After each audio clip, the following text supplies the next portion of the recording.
Welcome. Thanks for stopping by. I'm Digital Micro. You're on the Digital Micro Trading Journal channel, day trading for an ROI payout. No trade recommendations and no trade signals, not selling indicators either, because this is just my trade journal. Price action order flow levels, Thursday, June 29, 23 is what we're going to talk about. We've got an 8:30 a.m. Eastern with a news catalyst.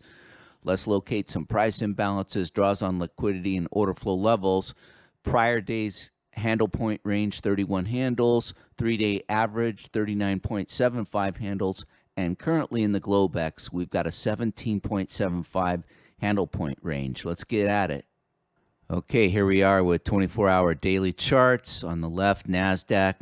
Middle, we've got the S&Ps, which I trade, and we've got the DAXy dollar. We want to see what the dollar's doing, and I'll start with that on the right. We have a little bit of a decline after a high here at 103.236, and we're currently playing at 102.84. So keep in mind, with the holiday week looming here, really for a lot of traders, maybe this is the last day. People may take off Friday and Monday and just call it a long weekend. If this continues to decline, this gives all the permission in the world for the equity indexes to go up. So what I'm looking here in the middle is the S&Ps from the peak year to date high. Let's turn on the annotations.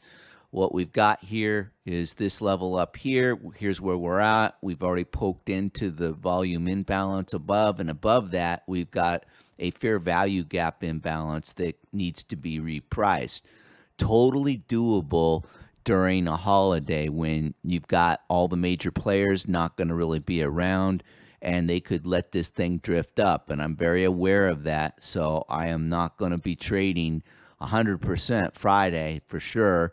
And right now I'm all in cash. I might stay there for Thursday. And on the left, we've got the NASDAQ, and same thing here, not with the volume imbalance, but we've had this peak here and we've come down.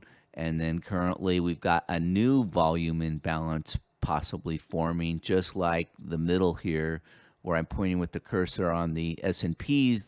This is likely needs to be repriced right in here. Same with the NASDAQ, but it might not happen if it's a runaway break and it keeps going higher. This might not happen until after the holiday. So we'll have to see how things play out. But that's how I'm seeing the big time frames. Let's go down to the next one on the 4-hour. Okay, so 4-hour chart. This is the time frame that has me sitting on the sidelines for Thursday and Friday possibly. So let's go back to this big green bar. This big green bar was Tuesday afternoon face rip, and it just absolutely front runs the week on T+2. We have a mean reversion on several bars, some consolidation, and then we jam up on Wednesday. Here's the jam up on Wednesday, and we hold that. We don't go back and violate and reprice this. We hold that basically, and now here we are on getting new highs. Let's do the annotations.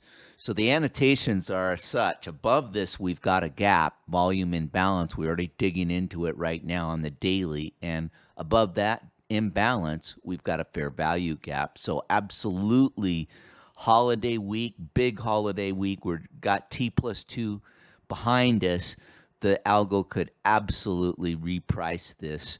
This is one of the time of the year that mean reversion trading's not real ripe here. There's not a setup here that I'm looking at. Now, if this turns out this bar to be an order block, then I'll start be looking for lower prices. And what would I look for? We've got the New York Midnight Open. If we had a retrace right now for Thursday, 44.2075 would be my first target, and the London Open below that at 44.17. So I'm looking at those levels right now. Yesterday, what we had for Wednesday is, look at these lows. We had an AM low, a lunch low, and a PM low all in the same level. If there ever needed to be breaking of equal lows, it'd be this area. But the problem with that is this giant fair value gap in gray. This fair value gap was from the big face rip candle right here in green on the left that I pointed out already. So this was on Tuesday the 27th. So this fair value gap, you could pretty much drive a truck convoy through it. It's so large, and we never did reprice down to the 15-minute within it, or let alone the new week open gap here. So the new week open gap in yellow and the 15 fair value gap in orange, all contained in this gray giant 4-hour fair value gap. Nothing bearish here at all. I'd rather just pick my time, pick my market where at least there's two-way action. There's not two-way action. There's no mean reversion. So there you have it.